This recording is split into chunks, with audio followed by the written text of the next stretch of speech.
For those of us who perhaps live in the country, know about NDTV, so I'm not going to spend any time on that. Just to say, NDTV was the first private news broadcaster in the country. Started with Dr. Prannoy Roy doing The World This Week in the mid-1990s. And now it's a bouquet of some non-news and news businesses, and also a website called ndtv.com. What I'll do over the next 10 minutes is perhaps look at the whole executive education proposition in an inverted sort of way, and not look at what educational institutions might have to do, but from an HR practitioner's point of view, and where we are, why perhaps it's not working, and what do we need to make it to work, and if we do, then there are some obviously great benefits to be had. Executive education by no means has shut shop, obviously, and that's why we're here and discussing, and institutions and wonderful institutions such as the one in Frankfurt and also in Australia testify that there's a market that's growing and prospering. But why is so critical, and what is the cost of then not doing it? How has the picture evolved for executive education? It all started post the Second World War, where universities such as Columbia and Harvard really took a modular approach to executive education and started doing condensed MBA programs for people who couldn't spare the time and study. But what has happened, I guess, since the 1980s with the evolving of HR functions and people and say learning functions really in companies, that this function has come onto its own. But however, it has also brought with it a set of other problems, because most companies and organizations are now demanding more and more for less. They're saying we don't want content that is typically delivered in an MBA curriculum. That's not working for us. They're saying that we want to create integrated learning experiences. And they're saying that we now want to bring this to, or take this to every location that we have possibly in the world. So that's placing quite a stress on the entire executive education industry. And what that does, of course, is to create new buzzwords in the market. And these buzzwords, what they tend to do is perhaps confuse some of us, but are also very relevant at the same time. However, I think now, and more, again from a practitioner's point of view, tailoring every kind of program and initiative is becoming essential. But there's a risk.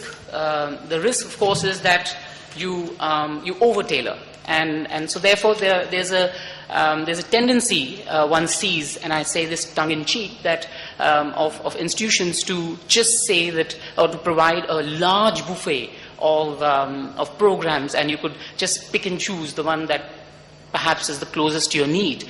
So is there perhaps a need to consult more and to devote more time in developing content as opposed to just mentioning it or just putting it on the table? And this ties in very nicely to this slide. So there was this, and I wouldn't name the company, obviously. I mean, I get shot perhaps if I do that. And this is a real example of a communications major. The CEO realized there is some Asian competition coming and he needs to do something, so he decides to pack off his executives to an executive education program to make them aware of the risks of Asian competition. Now, of course, the executives think they've built a multi-billion-dollar enterprise and they don't need any inputs. And so they arrive at this program with every intention of deep-sixing the whole initiative, and obviously it failed. So why is there a lack of faith sometimes in organizations and executives towards executive education? And of course, as Dilbert, of course, has a view on everything, but I think the point to be made is on return on investment, and that's a point that all my colleagues have made, and how do we measure it? And in fact, that's one of the questions that I would put to them and give them a head start as I end the session, on how do we get to this tricky issue of measuring return on investment. So why the lack of faith? I think the first thing is inadequate processing.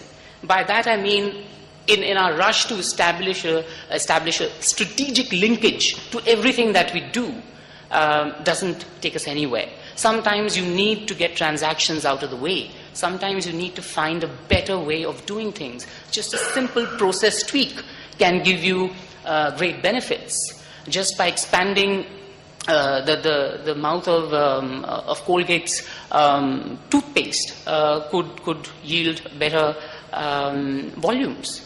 So just simple things that can yield big benefits. So instead of looking at plugins to help people to think strategically, perhaps we need to think a little more deeper. The second thing is lack of critical mass. And this is where practitioners like us fail, because we like to go for all targets at the same time. So we'd like to educate every single person in the company and go after how many number of man hours we devoted in doing learning. And that's perhaps not right, because we need to understand that everyone does not need the same kind of input at the same time. And some of us don't seem to get it. Then there's this fatal attraction towards tools. Let's do an outdoor. What does that mean to many of us? I mean, an outdoor would yield you a certain kind of benefit, but is that the benefit that you're trying to derive? Or you just want to spend some time away from work, and therefore an outdoor suits best? What happens to the ROI in that case? And then finally, and I was looking for a great word for this, but I couldn't, and so I put wimpy content, which essentially is inadequate work done on the content and delivered, and content that does not make sense to people. And again, I go back to this modular component approach, where you just take off modules from standard MBA programs and excuse me, and deliver them, which does not add too much value.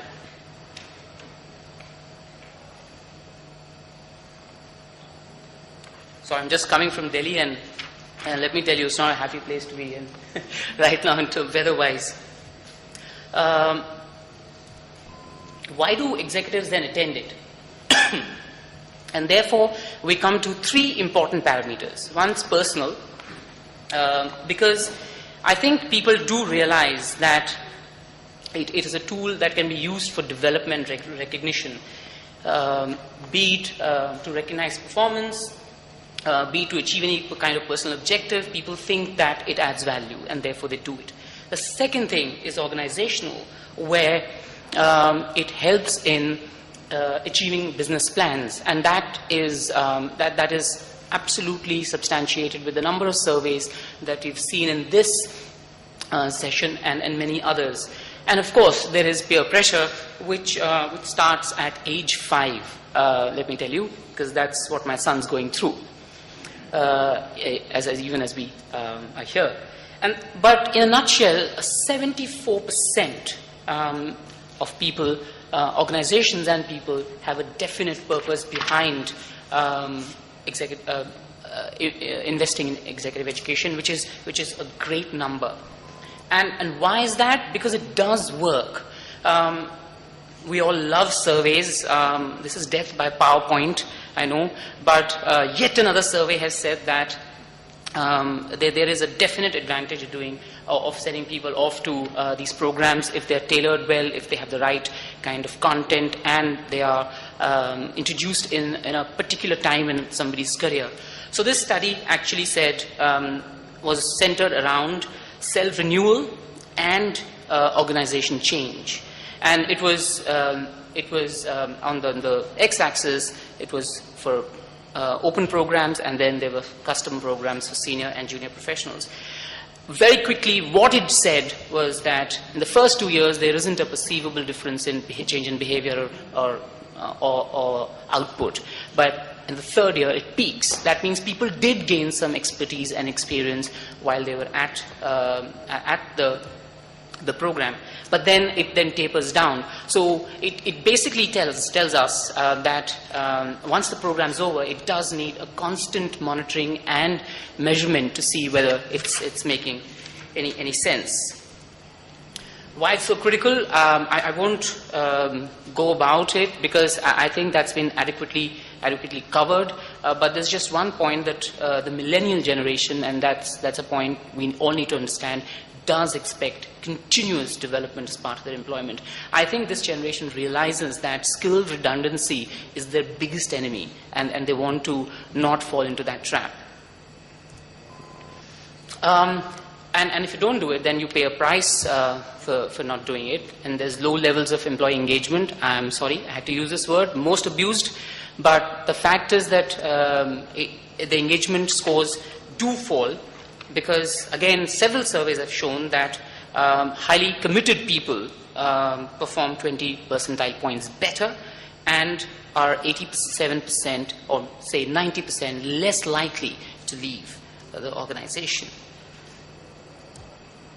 So let's just reflect, and this is my last slide, or the second last, I'm absolutely certain. It is radical. So bring your whole person into a program or don't. It's like the Marines say, we train is the way we fight. So if your executive education should now feel more like simulated battle as opposed to death by PowerPoint, and I use the phrase again. And it's real. Participants shouldn't be allowed to come back and not demonstrate any of what they've learned or whatever is relevant. So they shouldn't be even sent to programs that are irrelevant, and there must be deep consultation and analysis before that's done. And finally, it's relational. The world will belong to those who can sense, create, relate, engage, inspire, motivate, and challenge. And that is a challenge. I will end by this. Thank you very much for your attention. As the moderator, I have a few questions that I will pose to the panel, and then we can take questions from the floor. Is that all right? Thank you. Thanks very much.